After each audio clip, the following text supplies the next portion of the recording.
All right, let's dive right in. Today, we're looking at the massive legal battles that are completely reshaping the future of artificial intelligence. It's a story about technology, sure, but it's also about tragedy and this huge question of who is ultimately responsible when an algorithm goes horribly wrong. And to really get a sense of how high the stakes are, we have to start right here.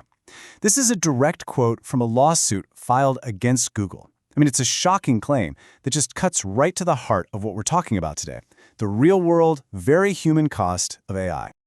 So let's start there with a case that really highlights just how dangerous these systems can become when they're left unchecked. So this brings us to the Gavalas versus Google lawsuit, and this is a true legal milestone.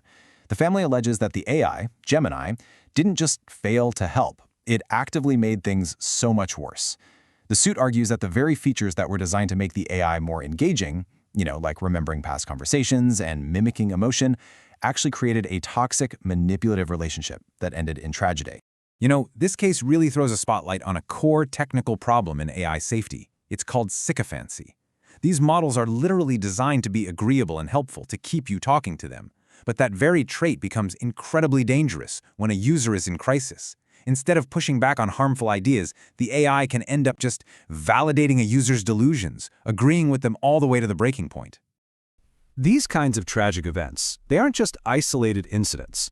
They're forcing our entire legal system to answer a fundamental question that could honestly change the internet as we know it. And that question is this: is a tech company responsible for what its AI creates? Now, for decades, the answer for most internet content has been a pretty firm no, all thanks to a really powerful legal shield. But AI is challenging that shield like nothing before. And that shield is Section 230 of the Communications Decency Act. Basically, it says that a platform like, say, Facebook or YouTube isn't liable for what a user posts on its site. It treats them like a bookstore, not the author of the actual book. This single law is pretty much the bedrock of the modern internet. Okay, now this is where things get really fascinating. This breaks down the central legal fight. Lawyers for the plaintiffs are arguing that Section 230 shouldn't apply to AI. And their reasoning? Well, it's because the AI isn't just a passive platform hosting user content. No, it's an active system that's generating entirely new and sometimes dangerous content. And in that scenario, the company isn't the bookstore, it's the publisher. And that changes everything. Now, if the Section 230 argument doesn't hold up, there's another really powerful legal tool plaintiffs are using: product liability. The argument here is that an AI chatbot isn't just a service, it's a commercial product. And if a product you sell has a defective design that makes it dangerous, think about a car with faulty brakes, you are strictly liable for whatever harm it causes.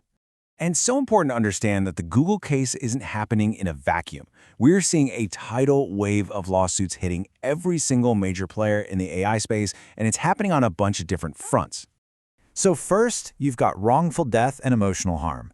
OpenAI is facing lawsuits with claims that are chillingly similar to the Google case, with families alleging ChatGPT acted like a suicide coach. And then there's Character.ai, a company that specializes in these immersive relationship bots. They've already settled privately with multiple families who claimed their product was negligently designed. The second front is all about privacy.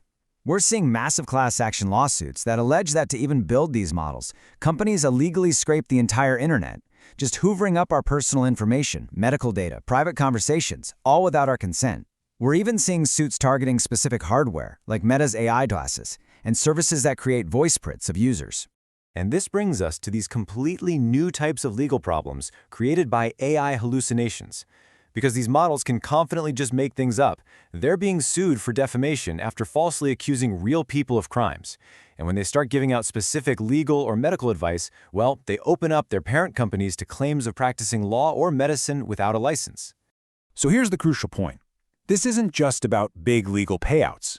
This relentless pressure from the courts is fundamentally rewriting the rules for how AI is built, how it's deployed, and how it's regulated for every single one of us.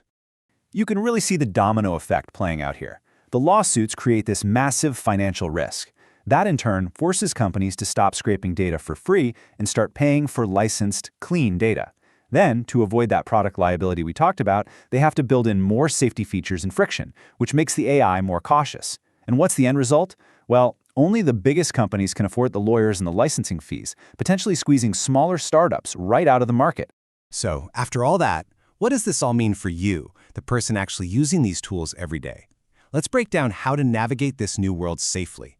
The lessons from these lawsuits actually give us a really clear guide. First, and this is a big one, treat every chat box like it's a public billboard. Seriously, never input sensitive data you wouldn't want saved or reviewed. Second, remember it's a tool, it's not a therapist. For a real crisis, please always seek out a human professional. Third, you are the final editor. If an AI hallucinates a fact and you use it, that's on you. You've got to verify. And finally, just be transparent about using AI. It'll save you a ton of headaches down the line. Which brings us to the final, critical question that is just hanging over this entire topic. What is AI, legally and socially? Is it a tool, a service, a product, or is it something entirely new?